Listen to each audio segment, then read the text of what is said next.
We interrupt this program to bring you a special news bulletin. Tonight's episode of Vino Volley, titled Movie Moms XI, has been put on hold and will be revisited at a later date and time. Tonight's regular scheduled topic will instead be replaced with a special World Cup inspired episode hosted by yours truly and my main man and co pilot, Ryan Rebecki. So, Ryan, I know we have a lot to get through, but how the hell are you? Mike, I'm well. I'm tanned.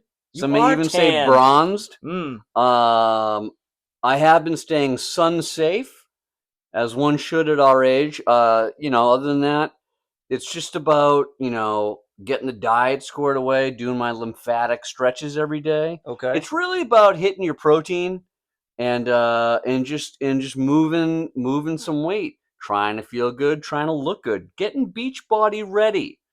Trying not to lose my mind on the daily basis as my caffeine intake doubles. Mike, how are you? I'm good. That was a lot to take in. Oh, yeah. But in all of it, all I could think of is summarize and keep moving forward. Got to keep moving forward. I'm great. Happy to be back here recording as always. Excited for our upcoming discussion. As you know, this is a tournament that comes around every 4 years. For it's quarterly. And it is in our own soil, which is making it even more exciting. So just all in all, in a good place. But I know there are some grievances that need to be aired. There's a lot to dive into in this episode. We're going to try and make it as succinct as possible. Yep. But each section is going to need its due diligence. So why don't we get into some topics prior to like the main conversation? I know there's a point of order or something you want to get off your chest. There is. I would like to start though tonight with the Liverpool Minute. All right, let's do it. We gotta do it. Hot and fast Liverpool Minute. A lot has happened. So much has happened. The season has ended. The pain temporarily is over. And I think, as collectively, we were obviously disappointed with the way things ended, but glad that the season was over. And based on the information we had, it was, all right, let's get the team right. Let's get our heads straight. Let's move forward with Arne Slot, because everything we had heard, with all the chirping, with all the noise about Xabi Alonso, it was always, this is our guy. He's the guy we trust. Pound the Slot. All right, come to this, literally the end of the season. Yep. And Slot out. And then within a matter of, I would say less than 12 hours from that news breaking, the new coach for Liverpool is already on the horizon. Yeah. And signed, sealed, delivered at this point. And in amongst all of that, yes, this barrage of Premier League season ending, Arsenal winning the fucking championship, but then eating a bag of dicks in the Champions League. Yes. Forza PSG. Salah leaves. Robbo leaves. Robbo signs for Tottenham, which is really is going to be tough to see. Yes. I really wish that he signed for Hull, because Hull just recently got promoted and Hull was the team he came from to Liverpool. It would have been nice. I would have been fine with him going back to that club in an attempt to keep Hull in the Premier League, but I get it. He still thinks he's got good, a lot of years left in the legs. He's probably guaranteed good money.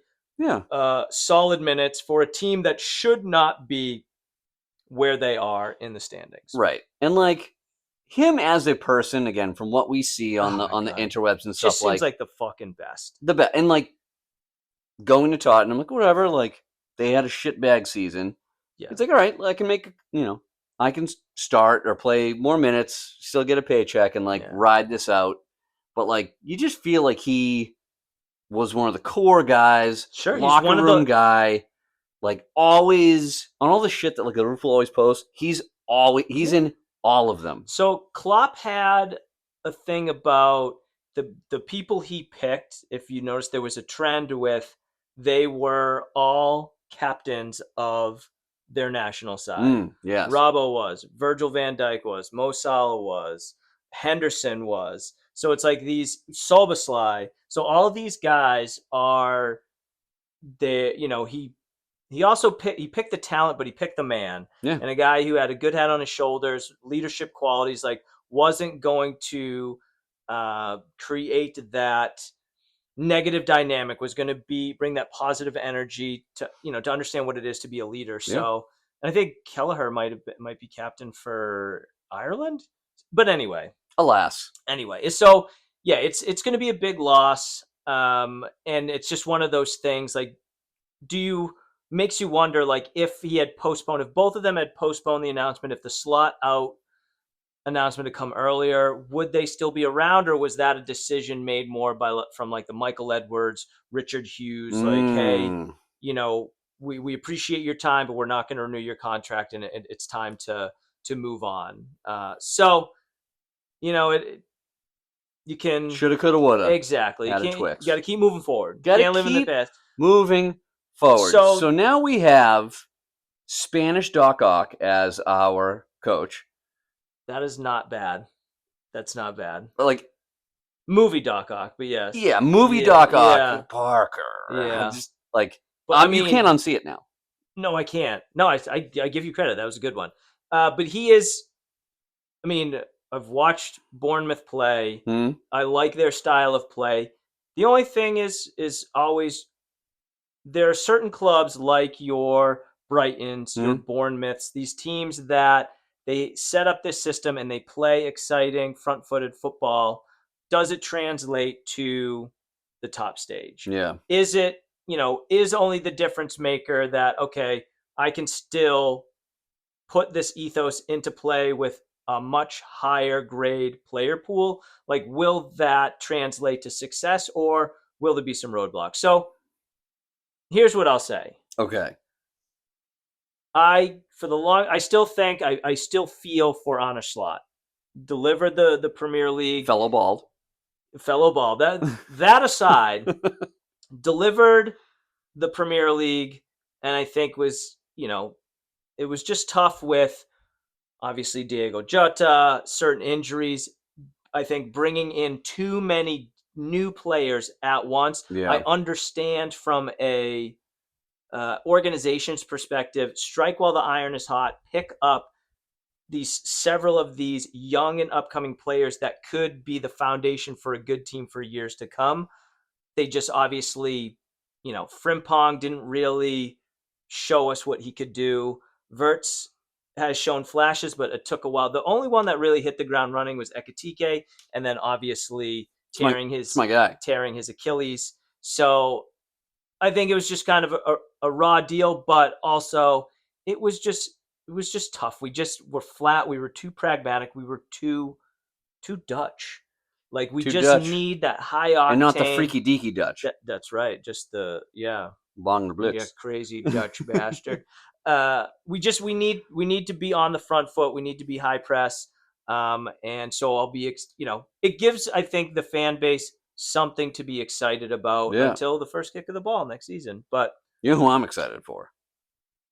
That big fucking Italian center back. Well, I mean, there's a huge opportunity for him to start with Konate. Seemed like he's on his way to Real Madrid. So there's an opportunity for Leone, and then there's another, I think, French defender that Liverpool picked up in the January transfer window, who stayed with his team, but he'll be coming in. So the name escapes me, but again, there's opportunities for a new center back pairing. Yeah. How confused do you think Milos Kerkez is going to be at the start of the season? He's like, "What?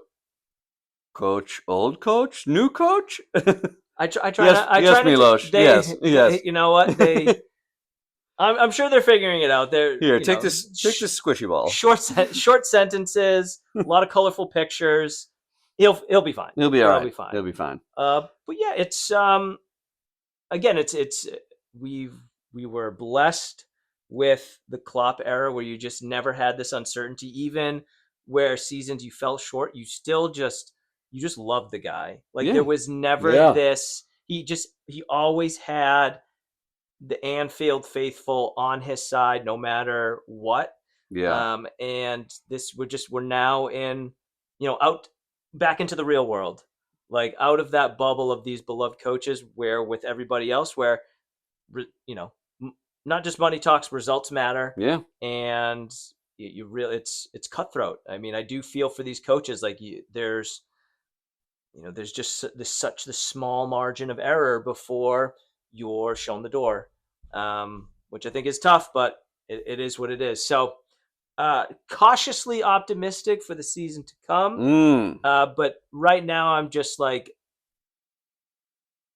taking hits off of the high of Arsenal losing, Oh, just the hate watch. and in epic fashion with two just botched PKs.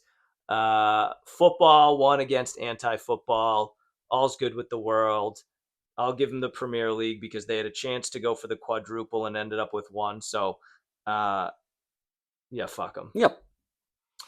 But yeah, all right. So Mike, we gave ourselves the Liverpool. Yep. Now I almost want to have some wine first to really bring out the hate. That's fine. We can listen. This is kind of a different forum. We said, before we actually got on air, that we might not even have time for our most punchable face. We're going to devote as much time to the World Cup. Yes. So we can do things out of order. If you Let's want to, if you want to take a rip, let's goof around with it. all right. Mike. Let the people know what we're going to be drinking, so we can take a rip and then can hear about your. Of course, you can always check us out on the socials. Sure. Yep. Real quick, vinovolley85@gmail.com. Vinovolley85 our Instagram, and then vinovolley85.wixsite.com/vinovolley. Nice. Today we're going to be enjoying the Cantina Valpentena Torre del Falasco Valpolicella. It's a lot of words. A lot of just passionate words. This is an Italian-style red from northern Italy. It's a Valpolicella, which and it has been there it is. It is a Ripasso style. So we came across this before in another one where it is fermented on the skins or with the skins as well. I remember we did sample one that was. Your in memory this is better style than before. mine. I think I drunk too much. Beautiful mind. The grapes that are in this lovely bottle of wine, Corvina and Rondinella.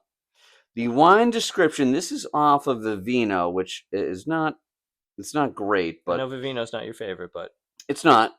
But we should be experiencing an intense ruby red color. It presents a fine bouquet with sense of wild berries and jam. On the palate, it is dry, harmonious with good smoothness, which is like pretty much me talking dirty after about 4 glasses of wine. Like, I'm gonna give you that good smoothness. I'm gonna get you like a seal. Yeah. Yeah, the Ripasso method, fermented on Amarone for added complexity, depth, and flavor. Dark cherry, plum, spice, cocoa. Balanced structure, soft tannins, made great for pairing with rich pasta, roasted meats, aged cheeses. Full-bodied, vibrant. Let's rip it. All right. Towards the bold end of the spectrum. I did have a hearty pasta before. I would say 95% of the time before I come over here, I have a nice spaghetti.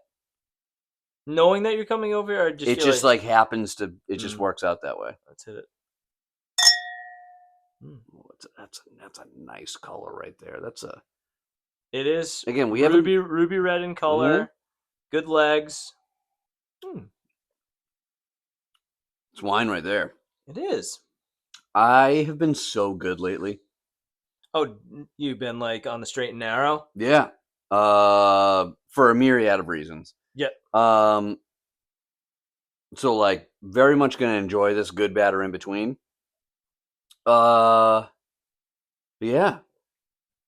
It's it is a bigger red. It is smooth though. I see the great smoothness, good smoothness. It is. It's very smooth. It's funny. I feel like full-bodied in flavor, but not in mouthfeel. Like Yeah. mouthfeel, it is still what I would consider on the lighter side. Mm-hmm. But you're getting, I get the dry finish. I get a little bit of like the cocoa on the nose, and like a little bit of like that sweet, that candied berry jam on the front end. I'm interested to see if the flavor profile becomes more pungent. For some reason, for me, like the overall flavors seem a tad muted right Yeah. now. Like again, it is Hit you quick. it's a very, it's like jab. super light and easy drinking. But Which this is my style. Mhm. This is playing right into my wheelhouse. Oh, I'm not saying it's bad. I'm like everything that was described what you were going to get. I'm not picking it out per se. I'm not saying it's bad. I'm trying to see if, as this opens up a little bit more, if I start getting more of like more jam, more red fruit, more of the cocoa, Okay. Tobacco, anything like that. So, but now that you've got a couple sips in, Mike, lay it on me, brother. controversy. Always. It's been well established in the life that I live of youth soccer. Yes. Controversy seems to follow. Mm-hmm. Correct me if I'm wrong, because so much has happened in the last 2 weeks since we've last recorded. Did I bring you up to speed on the words that I had with the head referee? No. Who oversees the entire no. Our association? Guy's a complete fucking piece of shit. This old fucking bag. No. All right. Okay. Oh, God, this could be an episode in itself. Remember. I know. Succinct. I was told over 2 weeks ago. Yes. This guy he's at all the games. He's the officiating person for our organization. Yeah. He does nothing in the way of officiating. So he sits in his folding chair and watches the kids officiate. So games going on, teams 1 and 2, right? This is a redemption game. Last time we played this team, we had no subs. That's right. You've had a problem with. Yep. But since we have a full squad, we're fucking blowing doors. Yeah. This fucking guy sitting in the middle. He's not refereeing. He's there just to oversee. Yeah. So anytime we say anything, we put our hands up, we make a body movement. He's like, Coach, I wouldn't do that. I'm like, I fucking hate this guy so much. So there's an offsides call. Okay. Oh, offsides. Coach, you do that again, you'll be getting an email. I'm like, first of all, go fuck yourself. Second of all, I can yell offsides if the call is offsides because everyone's raised their flag.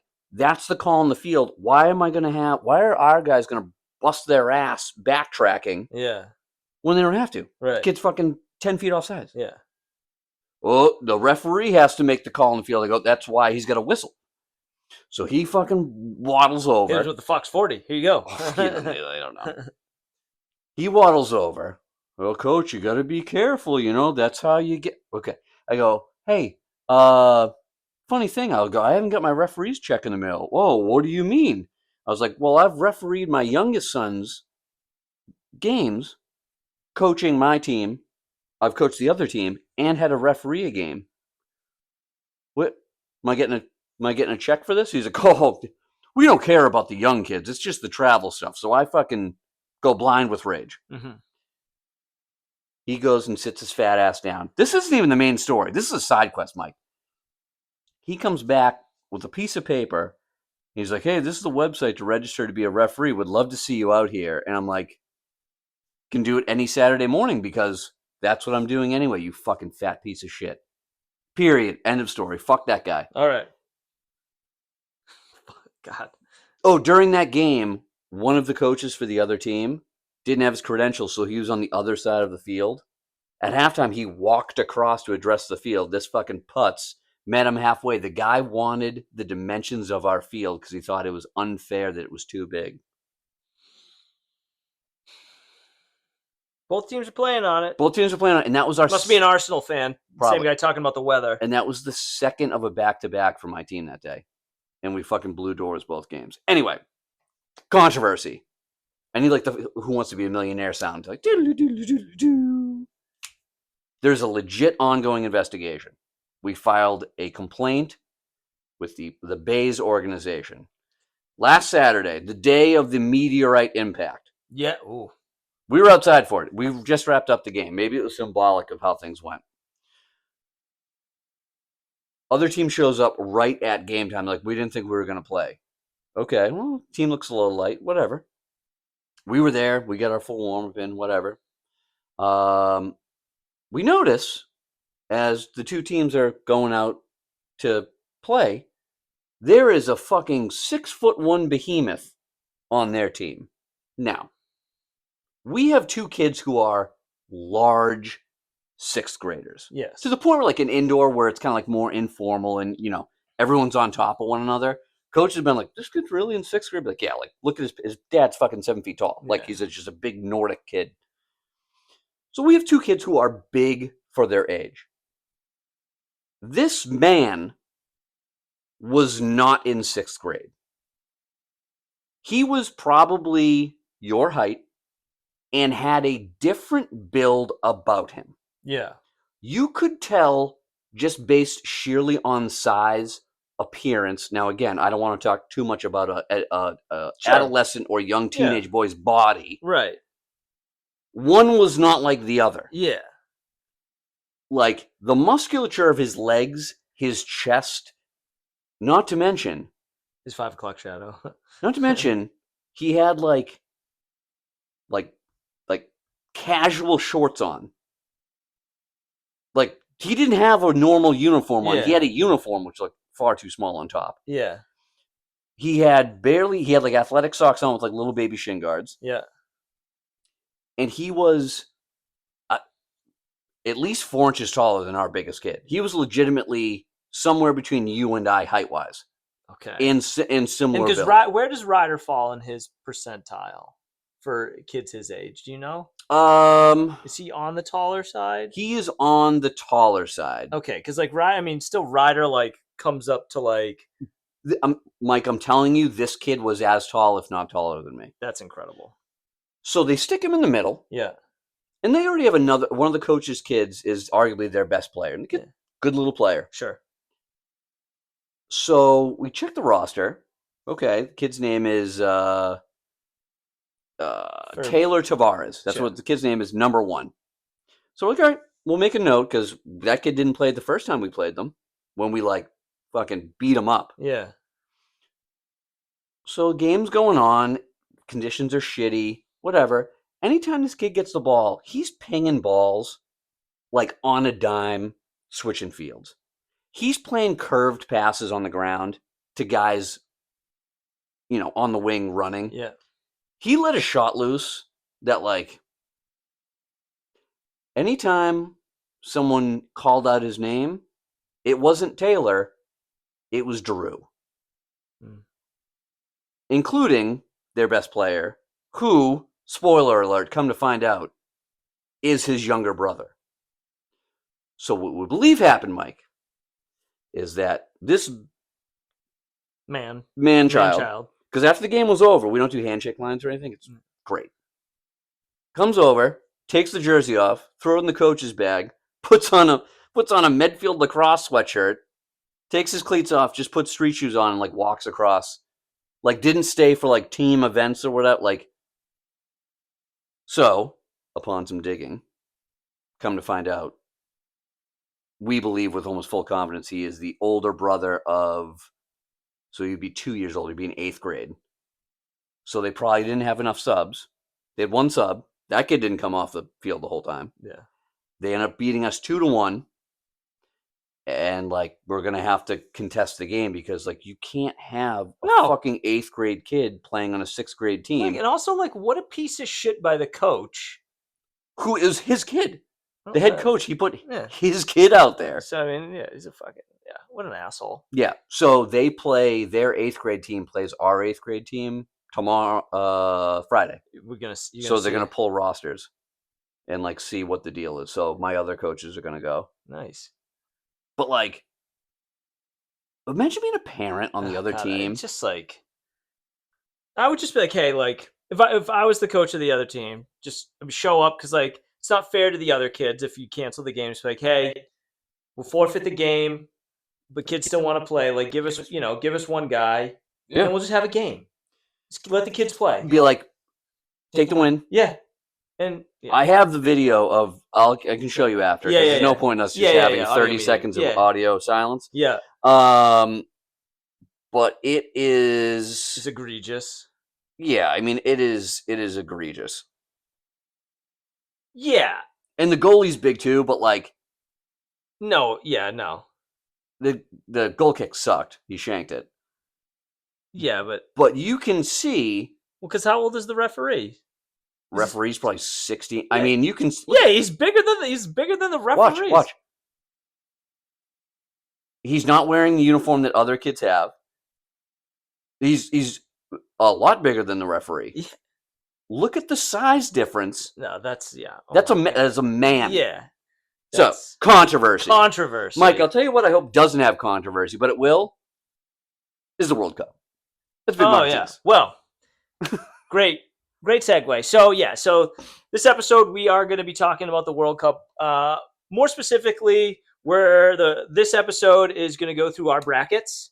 We're not going to go through the full bracket like group by group. Can't Not do have it. enough time, but we will be posting pictures of our choices. So the goal is for this episode to kind of go through, talk about the upcoming World Cup, certain thoughts about how groups are gonna end up, who we think like the best player might be, all that jazz. And then in July, the second episode in July will be a wrap up to see how we did overall, and then overall thoughts and experiences of the World Cup. But are you ready to dive in? I'm so fucking ready. All right.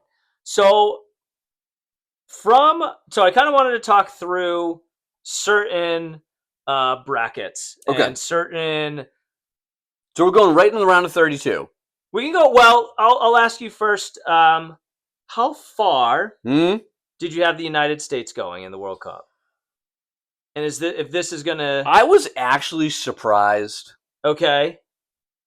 Because, I mean, again, it's going to go one of two ways. They're either going to eat a huge bag of dicks.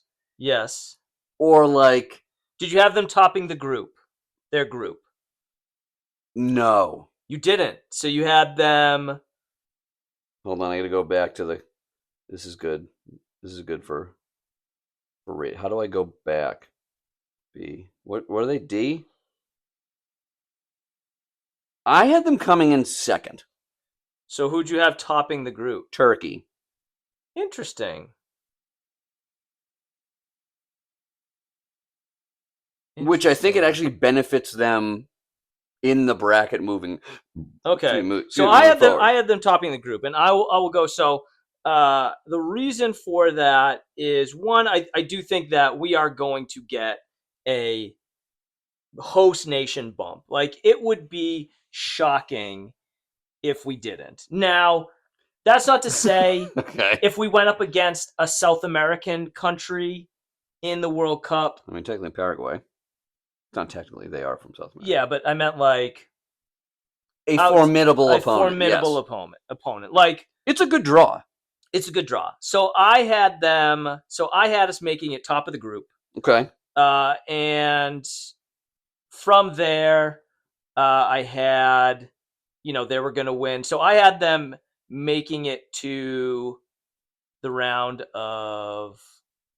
Had them making it to the quarterfinals, actually. Wow. So again, listen. Far more generous. Listen, this is partially a hope, a want, and a dream, but I do think they can top the group. I think that is a realistic expectation, especially taking into account recent form against Senegal, which is like a top 20 nation, and we beat them. The scoreline didn't reflect how handily we could have beat them. Couple goals off the post, or a couple shots off the post. Could have been 5-2. Part of me, my skepticism early on, I feel like there's a chance that Pochettino has instilled in his team during these friendlies, be like, listen, I'm not saying take it easy, but let's just don't unload the chamber. Don't go full bore right out the gate. Save it. Let's save it for the like 1 or 2 weeks up until the tournament, and let's show the country what we can do. Okay. So doing that, I have them. They top the group, and then they're going to win against whatever. Basically, the setup is they're going to win their first knockout game, which I've done this several different ways, but it always comes to a round of 16 game against Belgium. Belgium is a solid side, but they are not the Belgium of old with like De Bruyne in his prime. Yeah, I got you. And so I have us beating Belgium, which takes us to the round of the quarterfinals, which is where we lose. Now, maybe it's the Boston sports, upbringing where like, they're gonna fucking blow it.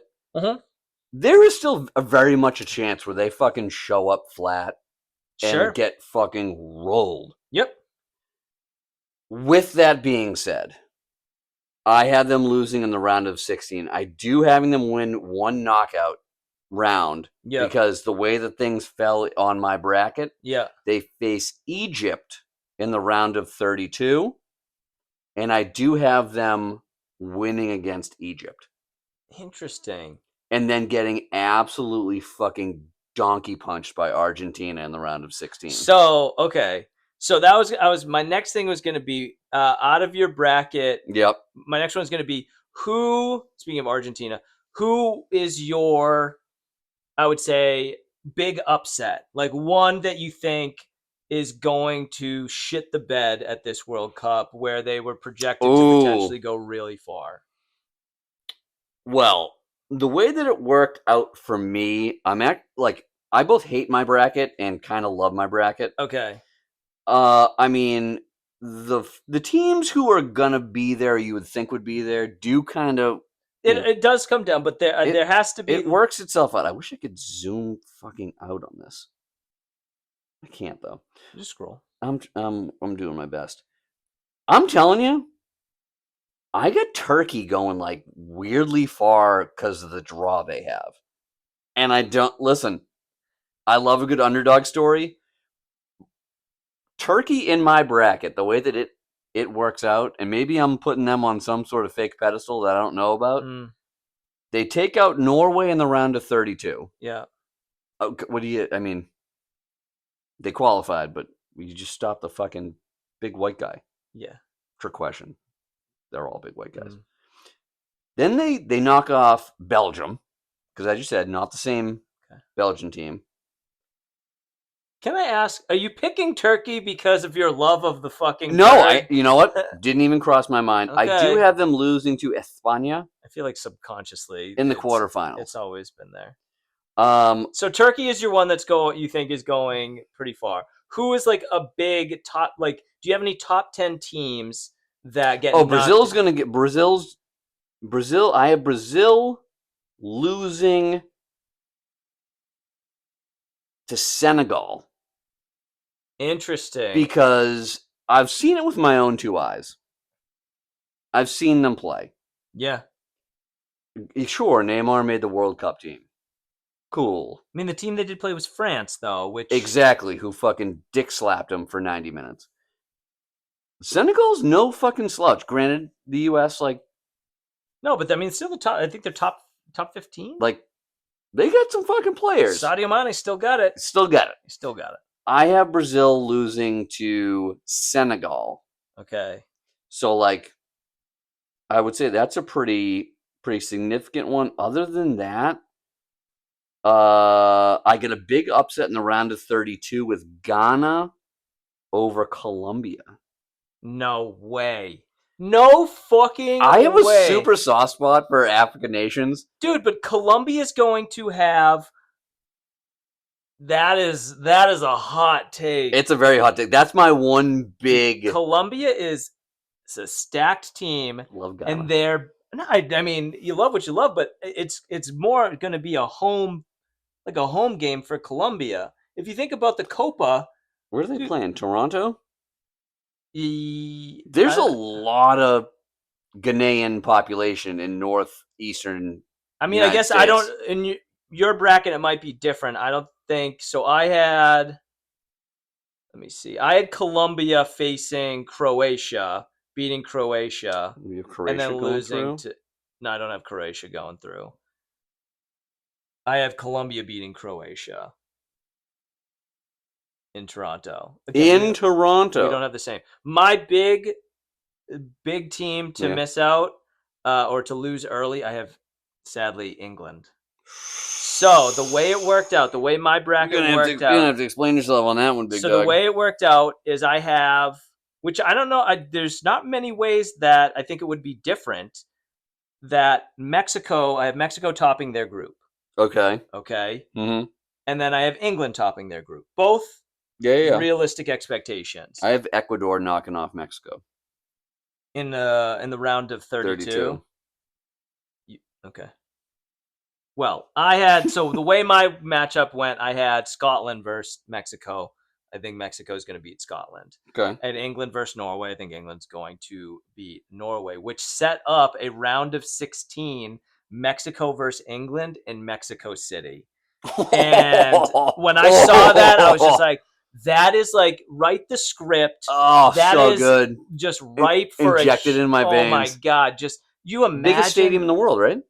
Oh, I don't know. know. The Copa del Rey, I think, is one of the biggest stadiums in the world. I don't know, but I just like Mexico playing in Mexico City. I was like, you can't, like, there's not a bigger home field advantage. So I was just like, yeah, you're also on the fucking surface of the sun. Yeah, the atmosphere would be electric, and I have Mexico beating England. You know what? You've because did you have Mexico top in the group? You know because what? That also the round of 32. In all fairness, I didn't really look at the stadiums until now. There's a couple. I mean, I'm gonna. You know what? Can I? Sure. We haven't. I'm changing Mexico England in Mexico Stadium in the round of 16 because they play two. So the round of 32 game would be Mexico City Stadium. So Mexico potentially has two games, round of 32 and round of 16. In Mexico City Stadium, which could be massive. They just got to top the group, which I think they can do. I think it's their. You have Mexico beating England to go into the quarterfinals. I do, and then and then losing to, because mine, I do think it is a solid Brazil side. So I had Mexico losing to Brazil, but you never know, because I had Brazil beating Senegal, which like, again, that there's so much, dude. I've redone this so many times, but so that was my want, part of my heart, but part of me thinks it can be possible, is basically I have USA getting to the quarterfinals and losing to Spain, which no one would. Wow. I don't think anybody would be shocked at that. I think Spain is one of the best teams coming into the tournament if they're healthy. Now, that's the thing. I keep reading these reports. Lamine Yamal is dealing with a hamstring. Nico Williams is dealing with something. So those are two main strikers, or forward positions for Spain that could be questionable. But if I read or see one more thing about fucking Lamine, yeah, I just if I go back to Barcelona, he's got a pretty punchable face. Yeah, but he's also like a try. He's got braces, dude. Jealous. Now, any other memorable? Oh, do I? Matchups? Do I? What do you have? Where do I begin? At the very beginning. I'll tell you where I begin. Okay. I get some good matchups here. Hit me with one. I'm telling you, for the round of 32 in Boston, in Foxborough, Germany versus Morocco. You went Morocco, didn't you? How bizarre. I do have Germany winning that game. And then, hold on. Let me go to my real fucking... Germany's one, if they show up, yeah, they're a solid outfit, but they've just underperformed at the last few World Cups. So it's hard to know. My big one, go ahead. I tell you, the brackets didn't help themselves out, where you're going to have an Argentina, Portugal Wow.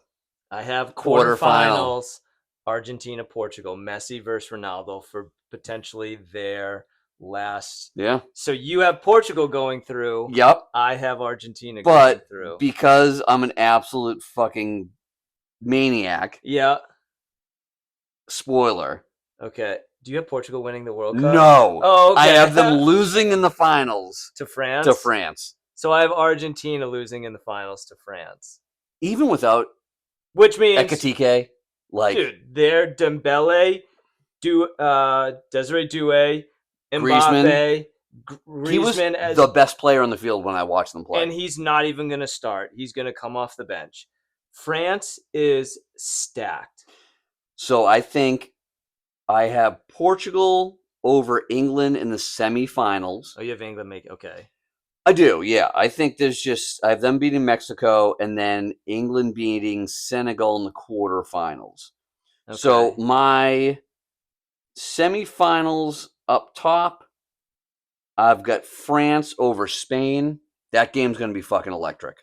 I had France over Spain in the semifinals. And then my Right? bottom Semifinals, yeah, my yeah. bottom semis, England and Portugal. I have Portugal winning Okay. because again, I'm a sucker for a fucking storyline. I think Ronaldo's going to get so close, and then like it's just not going to happen, and then all of Milford, Massachusetts, just gets lit ablaze. Oh God. So do you want to watch that game at the Portuguese Club? Potentially. I mean, we could. Yeah. It's there. So there I literally there. before it is there. Before you arrived, I was like just kind of scrolling through social media. Yeah. And there's like this German scientist who does like computer analytics and he predicts the winner of, and he's been right, I think they said the last 3 World Cups. Okay. He predicts the Netherlands. And they just lost at home to Algeria, so didn't really fill me with the warm and fuzzies. But he predicts through all his analytics that Netherlands are going to win the World Cup. Now, that's my heart of heart picks. I mean, if we're kind of translating club to country, besides obviously our love for the United States, Netherlands has the most Liverpool players out of any team, I think, right now. Yeah. I mean, Cody Gakpo could leave. Yeah. That was a tough one for me. That one hurt, but that quarterfinals in Boston of France versus the Netherlands, that's a good take. If you get tickets for that game, that's fucking lights out. So that's the quarterfinals, yeah. That one hurt. That one hurt for me to choose France over the Netherlands because, again, like I was so close to buying a piece of Netherlands gear the other day because it's so good. Oh, it's so sharp. But that is I think that's a flip of the coin. Like that's a game that could come down to PKs and then you just never know. But I just I think like if we're taking this as every team is playing their best football on that day, France is going to come out on top over the Netherlands. Yeah. So I had France beating Netherlands, Spain beating USA, Brazil beating Mexico, Kansas City, and then I had Argentina beating Portugal, which set up Argentina versus Brazil, Argentina taking them down, France versus Spain, which France is going to win, and then France beating Argentina in the final. I know it seems boring, but part of me was just like I just don't see it shaken down any other way. Yeah. But again, we'll post the full brackets. You can but the other things I wanted to, so we kind of talked about favorites. Your dark horse seems to be Turkey. Yeah, I'm going through my bracket. I'm like, what the fuck was my dark horse, which may not be a dark horse, is really USA and Mexico. But again, they're kind of like in that conglomerate. I have Turkey making the fucking quarterfinals. I swear to God, dude, whether you think so or not, your subconscious, I do. somewhere in the back of your brain, your love of turkey, you could not. You just fucking love turkey skins. I might honestly, you know what? Dark meat turkey. I haven't eaten turkey in a while. Might just I do cook, I do like 2 chickens a week. might just cook a turkey. Oh god, it's just so fucking good. Yeah, I mean they're gonna get dick smashed by Spain. I am also. It's been well established. Maybe it hasn't. I love African soccer teams. Like they bring the best fans. Like when Oh they my pan God. over to like the So Ghanaian fans, it's just like hit the vuvuzelas, everyone's baby. Oh, dancing, it's everyone's great. like choreographed. I'm like, this is So fucking fun. awesome. I do have, hold on, quick count. 1, 2, 3, 4, 5, 6, 7, 8, 9 African teams making the round of 32. Did I send you a picture of the Shark jersey the other day? You didn't. We just talked about it, but Oh, I fuck. will. I would love to see that. 9. I don't think I have 9. I am a sucker for African nations in the World Cup. Here's a question. I don't know if you've given it much thought. Do you think that the expanded tournament format? Yeah, I think it's sick. I was like, what are those? I'm like, oh, the Sharks. They are Sharks. Do you think that the expanded tournament format will help or hurt the host nations? Mike. Ryan? Our infrastructure blows to have a World Cup. Yeah. Shall we talk about just like No, I mean, yeah, maybe. I don't know if it's. I mean, we We may don't have have trains. Everywhere else in the world has fucking trains. I think I don't know if I've said it on the podcast, but I mean we've said it in conversation. And here I will say this right now: I am so fucking excited for the World Cup. I'm excited for USA to be back in it, pretty much because we're the host nation. I'm going to try and go to as many fan fests as I can. Doing it. I want to just be surrounded by it, enjoy it, even just in its entirety. Yeah. Not just for our team, but for all teams, just because it is something that's once every 4 years. Yeah, it's awesome. Okay, so excited. That being said, yes, hand up, yes, Mr. Rebecki. Yes. At what point do you text or call me saying or letting me know of your hatred of Alexi Lawless? Oh, Because that's red on red crime. Opening ceremonies. He's gonna say something like if he's on the Fox team. I haven't looked at who like the. I think Rebecca Lowe is part of the coverage, which I'm very excited for. Yeah. Where's TT? I don't know. Well, I mean, it's all the different networks. I don't know if I saw Kate Scott. They're like all over the place. I think so. So if Lawless is part of Fox coverage, I can guarantee after the opening ceremony, he's going to say something stupid that's going to annoy me without a doubt. Noted. And to be honest, like Donovan, like most of the ex-players, they've created this divide between the younger generation that I don't understand and I don't care for. And it's like a hard line too. Oh yeah, but anyway. So that being said, very excited for the World Cup. Yeah, it's awesome. We as a host nation, we suck. We couldn't do it just ourselves. We suck. That aside, I think it's okay that like we did it in '94. There's more teams now. There's 48 teams. You've got a bajillion fucking stadiums.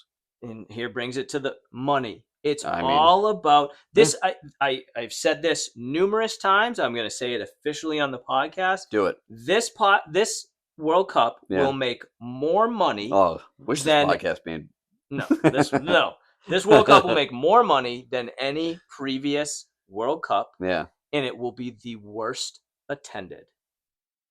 I think you are going to see more empty seats than you have seen because people just can't afford it. Like the amount of money being asked for these tickets is ridiculous. Is the markups on hotels, parking Yeah. is just it's disgusting. Like I'm all for capitalism, Yeah. but like there's a point where This is an event that I feel like should supersede capitalism. it's the literally You can have like we a gajillion viewers. we are the only country that, and again, it's not our main sport. I get it, The but last World Cup was Zlatan yeah. Ibrahimovic has said the cost for youth soccer Yeah. in this country is ridiculous compared to anywhere else in the world where it's a field, it's a net, it's a ball, it should be cheap. Mhm. And we are price gouging. Like these people are going to come from Europe. They've been told they can't walk to stadiums, so they have to take public transportation, which blows. yeah, it's not good in general, and it's going to be super expensive. I heard there was certain hotels were like at an 800% markup on, so it's just like it's disgusting. It's not what it's about. It's the one damper. Like when it was announced, I was like, great, there's going to be a lottery. I'm going to try. Like I'm willing to spend a few $100s. Yeah. Give me like $200-300 for a World Cup experience. Yeah. Even better if it could be a team that players I know. Because Yeah. when who knows the next time it's going to be on home soil. And then it's just like right out the gate, you're looking at 700-800. I mean, it took 32 years for the nosebleeds, and it won't be back. Well, FIFA are a bunch of corrupt bastards, so if it makes a ton of money, it could be back sooner than later. Yeah, but I'm telling you right now, I think ticket prices are going to go down even more. I know we're getting close. We're now. I mean, I'm going to continually watch it, but like we're within 8 days. It just shouldn't have been. No, it shouldn't have come to this. Right. So I don't want to end on a somber note. I'm so excited. I think and I hope that USA can give us something to believe in, can surprise us, excite us, and I'm looking forward to that. And then, based on where I am in my life and the people I surround myself with, there are literally a myriad of teams I can root for. Yeah. If USA falters, I've got family. I've got so much love for Mexico. I can root for Mexico. Hola. We take the, we've got friends and family all from Portugal. So there's Portugal, which is obviously a strong contender. Yeah. And then you take that out of the equation. Bon dia. Bon dia. Take that out of the equation. Then there's just players from our club team that are so there's a lot of teams to root for. I just want good, exciting football. I want to be surrounded by people who love and enjoy it as much as I do, because as you know, we very rarely get to, obviously you and I, we meet twice a month, we get to converse, but like just immerse yourself in the atmosphere, and just embrace it and enjoy it for as long as it's here. I'm just super excited and can't wait. Yeah. I mean, even for non-soccer fans, I've known more people than not who were like, I don't get soccer, I don't get it, whatever. Every 4 years, they're fucking dialed in. I mean, it is the number one watch sporting event. I can say on the record, it's going to be on in my classroom. Because kickoffs start at what, noon? I don't know if they're, West Coast, yeah. So 9 a.m. here? No, sorry. It would be 12, so 3 p.m. It's on. It will be on in my classroom. Yeah. I'm doing. I mean, the demographic of my school. They got. Yeah, I mean, half my students went to that Brazil-France friendly, and they weren't cheering for France. No. So it's going to be on once every 4 years. It's a tremendous event, a worldwide event. Yeah. I hope for two things. Okay. One, that it is electric, and I hope that our infrastructure holds up and it is at least a somewhat enjoyable experience, knowing that, at least around here, to get to the stadium is going to be an issue. Yep. 2, I hope our Mm-mm.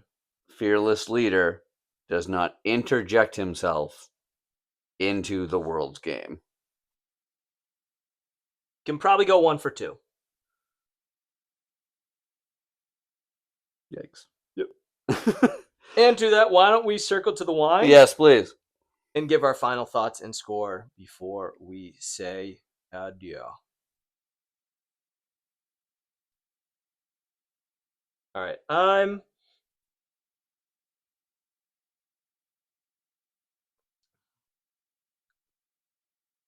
around a 7.4. It's got good flavor profile. Okay. I like it is easy drinking. It's got a dry finish, but everything is just so subtle in it. I was hoping for something to one of those flavors to kind of really pop and give it. They all just kind of meld together into just a very easy drinking wine. I think it's nice. I honestly think this would be better chilled. Oh, really? Yep. Because again, there's not a lot of definitive flavors. It's just a nice blend. But yeah, that's 7.4. I'm going higher than that. Okay. Well, I figured these are going to be. This slots right into my style of wine. Yep. This is a pour a mouthful while you're cooking, pour another mouthful, while you're prepping, while you're doing this.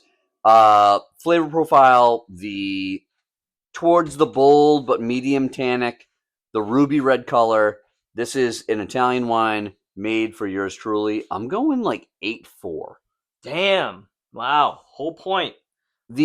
For what it's worth, Vivino had it at 3.8 out of 5. Yeah. No, I think I tried to find everything Vivino had like right within that 4 range, depending on price. So. But personally, for me, this is fucking. No, I mean that's we're aim to please. All right. So, Rye, why don't you read out the wine like this that bottle. we are going to drink for next episode, and then I'll reintroduce the topic. Ooh, we're going to be enjoying the Cananao di Sardegna. Is a 2021 Reserva. Trying to get some more information. It is shrouded in mystery. Well, we can find out more on next episode. But as we devoted the vast majority of this time to the topic, we did not get to our most punchable face, and I'm still working on my Italian phrase for that. So we will revisit Juventus next We will. episode. But for the second episode of June, as it is Pride Month, we will be doing a starting 11 of those who make up the LGBTQ plus community. Mm-hmm.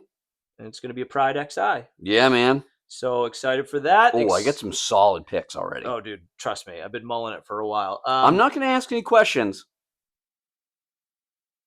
I'm just going to go with... You go with your gut. Yeah, with what feels right. But as always, we would love to keep going. But after VAR review, we are officially out of time and thus must put the final cork in this episode and say listen to us next time on another exciting episode of Vino Volley.